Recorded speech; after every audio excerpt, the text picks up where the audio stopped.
Result up academy. मैं शुभम चौधरी आपका अपने परिवार रिजल्ट अप अकेडमी में स्वागत करता हूं।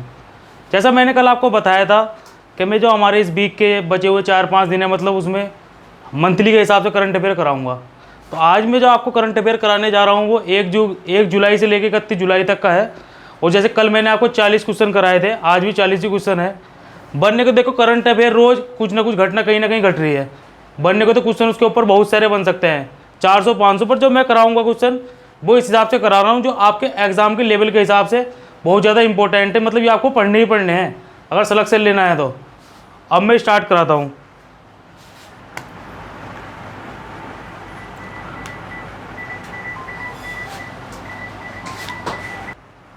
वो है विश्व बैंक ने हाल ही में गंगा पुनरुद्धार कार्यक्रम के लिए कितने करोड़ डॉलर की सहायता राशि मंजूरी दी है।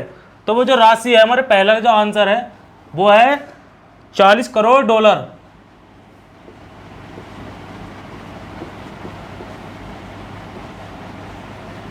अब हमारा जो अगला क्वेश्चन है वो है किस वरिष्ठ राजनयिक को जेनेवा में संयुक्त राष्ट्र और उच्च अंतर्राष्ट्रीय संगठनों के लिए भारत के अगले स्थायी प्रतिनिधि के रूप में नियुक्त किया गया है। तो वह है हमारे इंद्रमणि पांडे जी।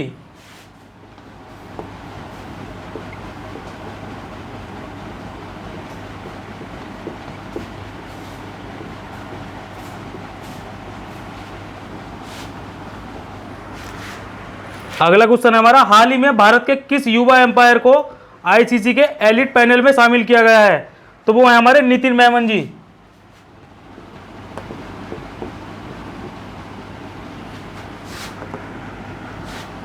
नितिन मैनन।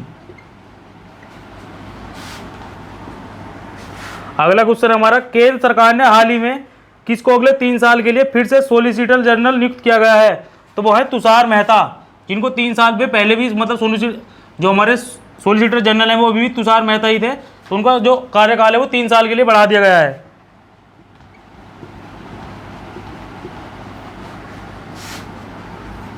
हमारा जो अगला क्वेश्चन है वो है रूस में संविधान संशोधन की मंजूरी मिलने के बाद जो वहाँ के राष्ट्रपति हैं पुतिन, वे अब तक कब तक राष्ट्रपति पद पर बने रह सकते हैं। तो वो अब साल 2036 तक। जो पुतिन जो वहाँ के राष्ट्रपति हैं वो अब साल 2036 तक वहाँ के राष्ट्रपति बने रहेंगे। हमारा अगला क्वेश्चन है हाल ही में किस भारतीय टेनिस खिलाड़ी ने जर्मनी में पीएचडी बैंक नई ओपन टेनिस टूर्नामेंट जीत लिया है। तो वो है हमारे सुमित नागपाल।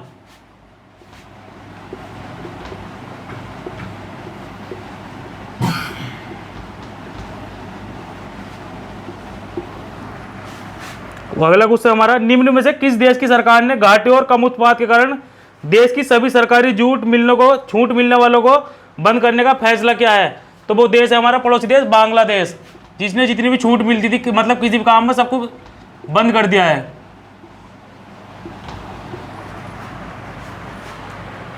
अब अगला क्वेश्चन हमारा भारत और भूटान के बीच हाल ही में कितने मेगावाट के जैवी हाइड्रो इलेक्ट्रिक प्रोजेक्ट को लेकर समझौते पर हस्ताक्षर किए गए हैं। तो वो जो लगाया जा रहा है वो है 600 मेगावाट का। जो वो लगाया जा रहा है मतलब प्लांट वो 600 मेगावाट का है।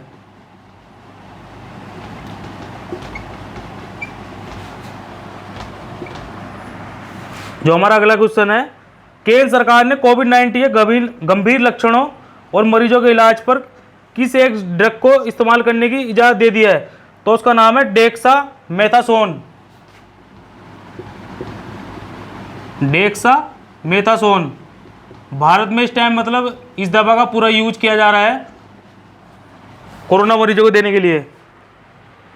अब अगला जो हमारा क्वेश्चन है वो है इंडिया रेटिंग्स एंड रिसर्च का भारतीय अर्थव्यवस्था के चालू वित्त वर्ष 2020-21 में निम्न में से किसे कितने प्रतिशत सिकुड़ने का अनुमान है।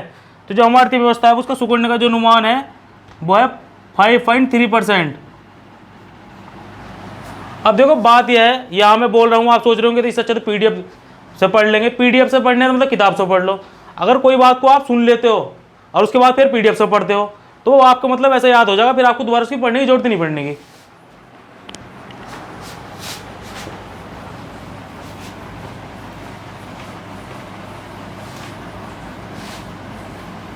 हमारा जो अगला क्वेश्चन है वो है भारतीय सेना ने हाल ही में जवानों को फेसबुक, टिकटॉक समेत कितने ऐप्स डिलीट करने का निर्देश दिया है? तो भारतीय सेना ने दिया है वो 89, मतलब 89। भारतीय सेना ने 89 ऐप्स को बंद करने का, भारतीय सेना को मतलब डिलीट करने का आदेश दिया है। जो हमारा अगला क्वेश्चन है, एक कॉमेडियन थे हमारे 16वें में जो थे सुरमा भोपाली का किरदार निभाने वाले, हाल ही में उनकी मृत्यु हो गई, तो उनका नाम क्या था? उनका नाम था जगदीप।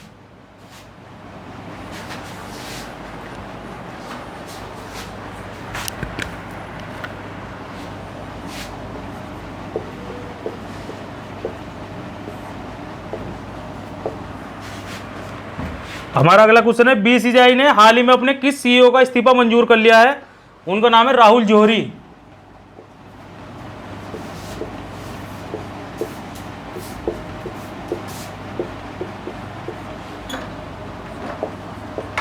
और जो हमारा इससे अगले क्वेश्चन है वो है, केंद्रीय रक्षा मंत्री राजनाथ सिंह ने 9 जुलाई 2020 को वीडियो कॉन्फ्रेंसिंग के माध्यम से जम्मू कश्मीर में ब्यूरो द्वारा बनाए गए कितने पुलों का उद्घाटन किया है?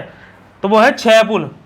जो हमारे राजनाथ सिंह हैं उन्होंने 6 पुलों का, ब्यूरो द्वारा बनाए गए पुलों का उद्घाटन किया है।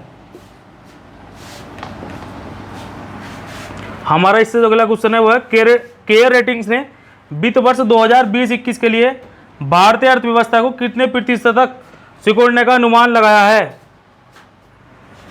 वो है 6.4%। जो केयर रेटिंग है उसने जो हमारी भारतीय अर्थव्यवस्था है उसका मतलब 6.4% सिकुड़ने का अनुमान लगाया है। अगला क्वेश्चन हमारा, अंतर्राष्ट्रीय सहकारिता दिवस 2020 में निम्न में से किस दिन मनाया गया? तो मनाया गया 4 जुलाई को।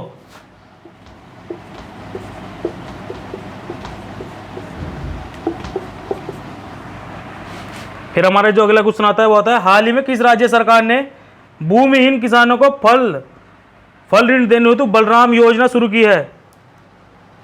तो इसका आंसर है उड़ीसा। जो उड़ीसा गवर्नमेंट है उसने ये योजना है बलराम योजना शुरू की है जो। और जो हमारे उड़ीसा के जो चीफ मिनिस्टर हैं वो है नवीन पटनायक।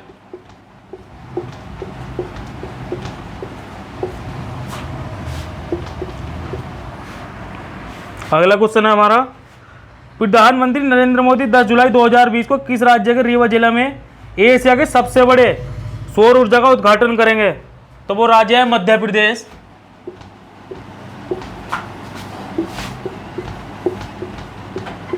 और मध्य प्रदेश में कहा, वो जगह है रीवा, एक जिला है रीवा।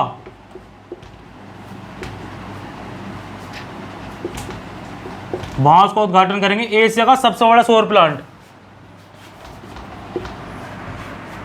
हमारा अगला क्वेश्चन है, किस राज्य सरकार ने राज्य में उद्योगपतियों और स्थानीय बेरोजगार युवाओं के बीच एक सेतु के रूप में काम करने वाला एक महाजॉब्स पोर्टल की शुरुआत की है?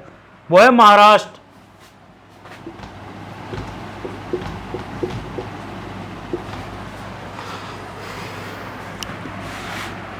अगला क्वेश्चन हमारा, विश्व जूनोसिस दिवस कब मनाया जाता है? तो वो मनाया जाता है 6 जुलाई को।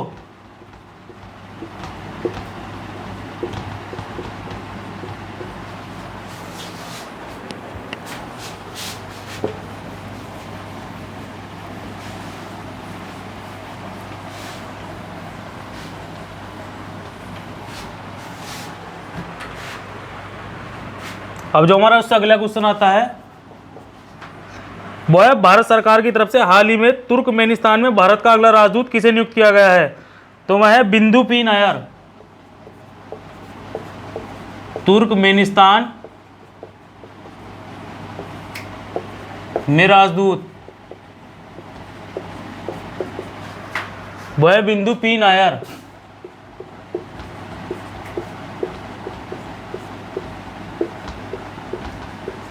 मैंने कल जो वीडियो करवाई थी आपको, कल उज्बेकिस्तान का राजदूत के बारे में बताया था और आज बता रहा हूँ तुर्कमेनिस्तान। हमारा जो अगला क्वेश्चन है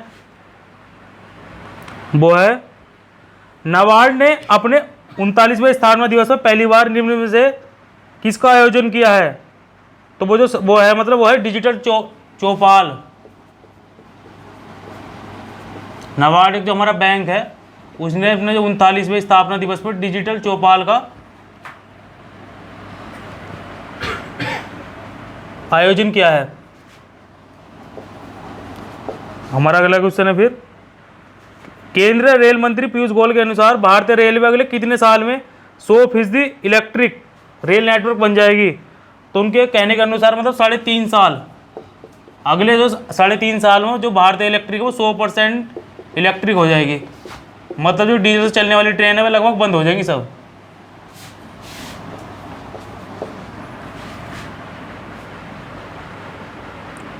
हमारा फिर अगला क्वेश्चन है, किस देश के प्रधानमंत्री एलिस फारूक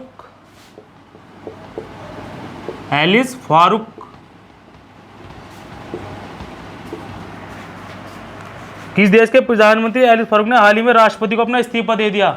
तो वह है ट्यूनीशिया, एक देश है ट्यूनीशिया, उन्होंने अपने देश के राष्ट्रपति को इस्तीफा दे दिया प्रधानमंत्री पद से।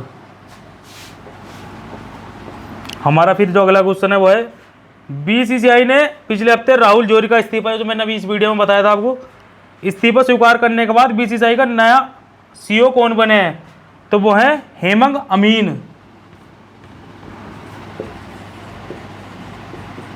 तो बीसीसीआई के नए सीईओ जो बने हैं वो हैं हेमंत अमीन, और इस्तीफा किसने दिया? राहुल जौहरी। तो बहुत इंपॉर्टेंट क्वेश्चन है।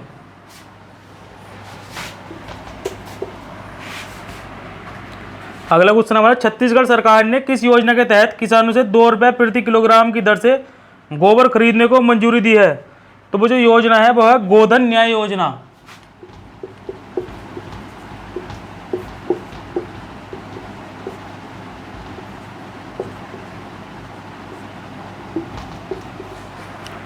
हमारा जो अगला क्वेश्चन है वो है, भारतीय बहुराष्ट्रीय कंपनी रिलायंस ने कितने लाख करोड़ रुपए के मूल्य को छूने वाली पहली भारतीय कंपनी बन गई है?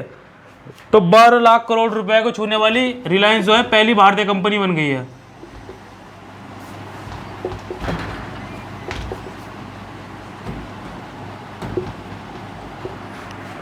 जो हमारा अगला क्वेश्चन है, हाल ही में ईरान ने किस देश को बड़ा झटका देते हुए चाबहार रेल परियोजना से बाहर कर दिया है? तो ईरान ने वो कर दिया है भारत को चाबहार रेल परियोजना से बाहर कर दिया है।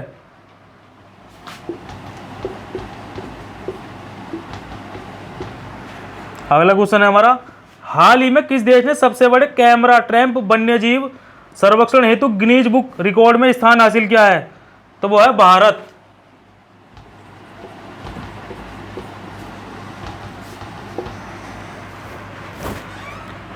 अगला जो हमारा क्वेश्चन है, हाल ही में एशियन इंफ्रास्ट्रक्चर इन्वेस्टमेंट बैंक ने देश में अक्षय ऊर्जा परियोजनाओं हेतु फाइनेंस लिमिटेड को कितने $मिलियन का ऋण देने की अनुमति दी है? तो वो दी है $50 मिलियन, जो हमारा एशियन बैंक है उसने।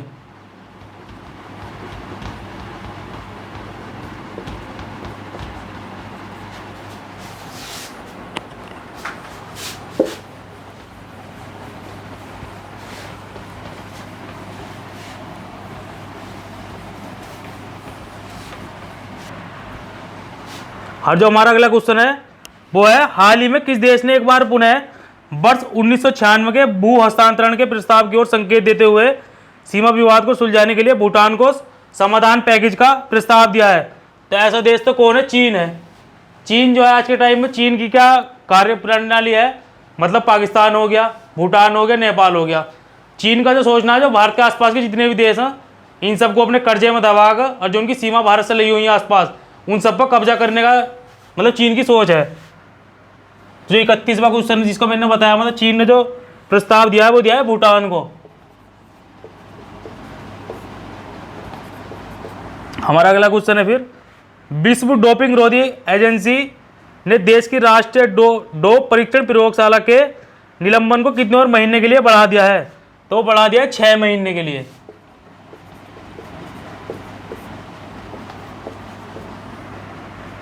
हमारा फिर उससे अगले क्वेश्चन है, झारखंड में कोरोना संक्रमण को नियमित करने के लिए लागू लॉकडाउन के नियमों का पालन नहीं करने वाले को कितने साल की जेल हो सकती है? तो 2 साल। झारखंड सरकार ने अगर कोई कोरोना के जो उनके बनाए हुए नियम उसको तोड़ेगा 2 साल की जेल करने का आदेश दिए।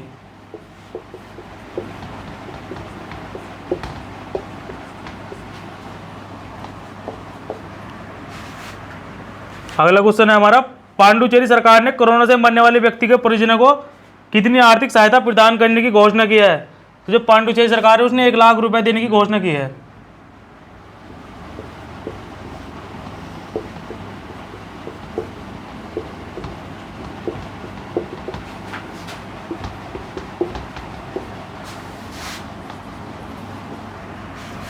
अगला क्वेश्चन है हमारा, हाल ही में किस राज्य सरकार ने मुख्यमंत्री घर घर राशन योजना शुरू करने का निर्णय लिया है? वो है दिल्ली। योजना कौन सी है? मुख्यमंत्री घर घर राशन योजना।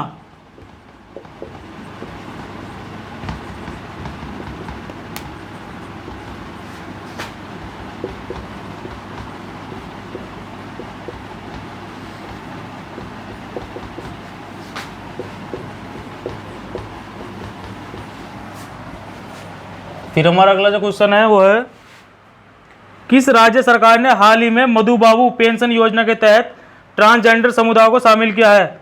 वो है उड़ीसा। जो उड़ीसा है उसमें एक पेंशन योजना चलाई है मधु बाबू।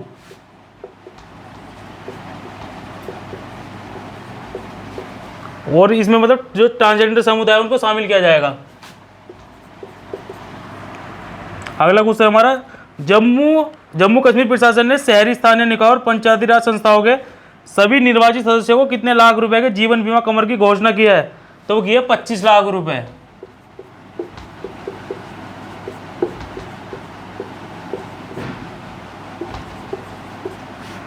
फिर अगला क्वेश्चन हमारा, किस देश ने हाल ही में हांगकांग के साथ अपने प्रत्यार्पण की व्यवस्था को निलंबित कर दिया? वो है ब्रिटेन।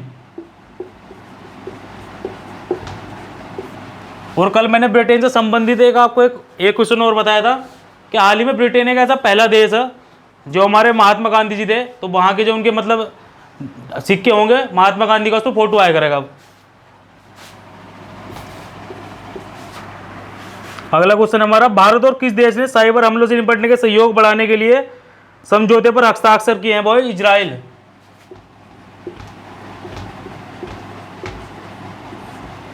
और जो हमारा आज का लास्ट क्वेश्चन है वो है, फीफा ने घोषणा की है कि 2022 विश्व कप किस देश में आयोजित किया जाएगा? वो है कतर। मतलब 2022 में जो फीफा विश्व कप होगा वो होगा कतर में। अब आज के जो क्वेश्चन थे यही समाप्त हुए। अब बच्चों बात यह है, जो हमारे द्वारा करंट अफेयर मतलब जो पढ़ाया जा रहा है सिलेबस, आपको पता ही है अभी जितने भी फॉर्म भरे हुए हैं आपके पहले रेलवे के मतलब या दिल्ली पुलिस कांस्टेबल के, हेड कांस्टेबल के, अभी किसी का भी एग्जाम डेट की जो घोषणा हुई है किसी भी नवंबर से पहले नहीं है। सबसे पहले जो एग्जाम डेट की जो मतलब तारीख दी गई है वो दिल्ली पुलिस की है। तो जब सिलेबस की बात आती है, सिलेबस आपका 10 नवंबर तक मतलब नवंबर स्टार्टिंग तक जितना भी सिलेबस आपका सब पूरा करा दिया जाएगा टोटल, हर सब्जेक्ट का, करंट अफेयर हो, मैथ हो, कुछ भी हो, मतलब टोटल। और नवंबर में भी एग्जाम होने के नहीं है अभी कोरोना की स्थिति को देखते हुए। अगर आपको अब हमारी वीडियो अच्छी लग रही हो, मतलब हमारे द्वारा पढ़ाया गया आपको समझ आ रहा हो, तो वीडियो को ज़्यादा से ज़्यादा लाइक करो, शेयर करो और हमारे चैनल को सब्सक्राइब करो। Thank you.